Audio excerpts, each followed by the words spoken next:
Telangana assembly इंतखाबात के पेश नजर कमिश्नर पुलिस हैदराबाद संदीप शंडालिया ने अचानक डीसीपी साउथ वेस्ट जोन दफातर का दौरा करते हुए साउथ वेस्ट जोन के तमाम ऑफिसर्स के साथ मीटिंग मुनक्कद की। इस मौके पर उन्होंने ओहदेदारों को हिदायत दी है कि वो राउडी शीटर्स पर कड़ी नजर रखें और अगर कोई राउडी शीटर्स आवाम को परेशान करेगा तो इसके खिलाफ सख्त कार्रवाई की जाएगी और अगर कोई भी राउडी शीटर से डर के शिकायत नहीं करता है तो पुलिस इस राउडी शीटर के खिलाफ सोमोटो केस दर्ज करेगी।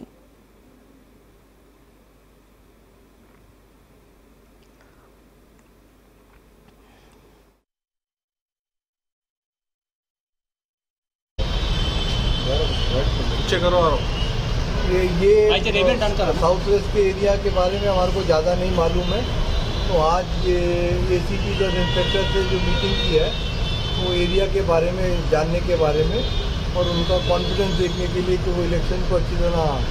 करवा पाएंगे कि नहीं। तो all of them are very confident and I am happy कि अच्छी तरीके से इलेक्शन चलेगा। एंड जो भी राउडी एलिमेंट है, अभी बार बार फ़ोन आ रहा है कि ये किया उसने ये किया, तो हमारे को इन्फॉर्मेशन आ रहा है। तो अगर कोई भी केस रजिस्टर नहीं हुआ तो वट एवर इन्फॉर्मेशन आई है, अगर वो आदमी डर रहा है कि मैं केस नहीं दूंगा या पीछे हट जाता है, तो हम आपसे क्या कर दिया कि थोड़े दिन तक वो SHO नहीं तो